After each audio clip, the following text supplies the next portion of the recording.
यह बात उस समय की है जब अघोराचार्य बाबा कीनाराम को शिवलोक गमन किए काफी समय बीत चुका था और अवघड़ बाबा बीजाराम जी रोहतास पहाड़ के पास स्थित एक शमशान में निवास कर रहे थे।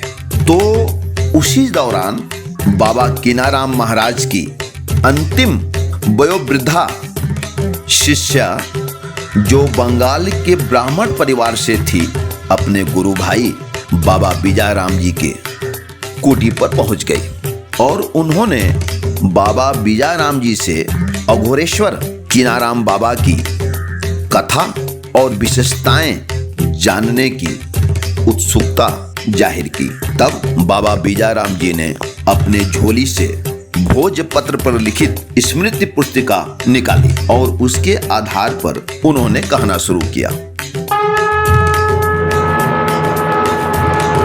नमस्कार मित्रों, आपका स्वागत है। आज के कड़ी में हम शिवांश बाबा कीनाराम के कुछ उन चमत्कारों की वर्णन करेंगे जो उस अवधूतिन को बाबा बीजाराम ने सुनाया था। तो मित्रों, एक बार जूनागढ़ से चलकर बाबा कीनाराम जी खाड़ी और दलदलों को पार करते हुए कराची से लगभग 70 किलोमीटर दूर हिंगलाज पहुंच गए और हिंगलाज मंदिर से कुछ ही दूरी पर अपनी धुनी लगाकर तपस्या कर रहे थे। तो उस समय माता हिंगलाज एक कुलीन घर की महिला के रूप में प्रतिदिन भोजन पहुंचाने लगी और उस स्थान की साफ सफाई स्वयं बाबा भैरव एक बालक के रूप में करने लगे थे।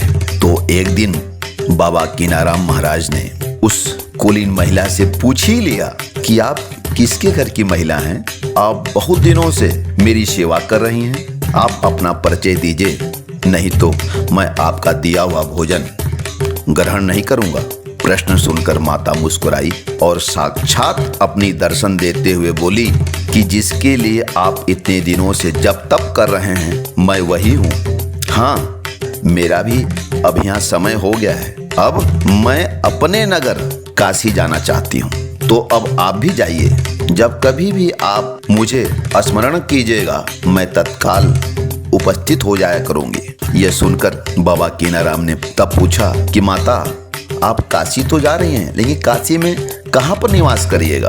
तो माता हिंगलाज ने बताया कि मैं काशी के केदार खंड में त्रिंकुंड पर निवास करूंगी। और उसी दिन से रिद्धियां बाबा कीनाराम के साथ चलने लगी। फिर बाबा कीनाराम महाराज ने वहां पर धुनी ठंडी की और वहां से चल दिए। तो मित्रों, माँ हिंगलाज देवी की आशीर्वाद प्राप्त कर माता की प्रेरणा से महाराज श्री गिरनार, कश्मीर और दिल्ली होते हुए आ पहुंचे काशी के महाश्मशान हरिश्चंद्र घाट, जहां पहले से ही आदि गुरु दत्तात्रेय श्री बाबा कालूराम की नाम से और रूप में बैठे थे और मुर्दों की खोपड़ियों को चना खिला रहे थे। बाबा कीनाराम महाराज ने कालूराम जी के रूप में आदि गुरु दत्तात्रेय जी को पहचान लिया और खोपड़ियों को चना खाने से रोक भी दिया। तत्पश्चात कालूराम जी ने भोजन की इच्छा व्यक्त की। तो बाबा कीनाराम महाराज ने माता गंगा से प्रार्थना की और तत्काल 3 मछलियां गंगा नदी से निकलकर किनारे पर ही जल रही चिता में गिरी और भुन गई। मित्रों, एक ही आत्मा और 2 शरीर, दोनों ही सिद्ध महापुरुषों ने पकी हुई मछलियों को ग्रहण कर लिया। इसी समय एक और घटना घटी, या यह कहें कि एक और चमत्कार हुआ। उसी समय गंगा में एक लाश बहती हुई चली जा रही थी। इसे देख बाबा कालूराम बोले, देखो मुर्दा जा रहा है। तो कीनाराम महाराज श्री ने कहा कि मुर्दा नहीं, जिंदा है। और ऐसा कहकर बाबा कीनाराम ने उस लाश को आवाज दी और वह बहने की जगह किनारे चला आया।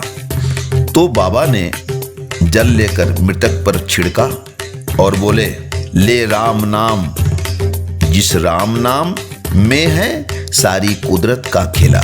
और इतना कहते मृतक उठकर बैठ गया। और बाद में वे राम जियावन राम के नाम से प्रसिद्ध हुए। बाबा की चमत्कारें तो अनंत हैं मित्रों।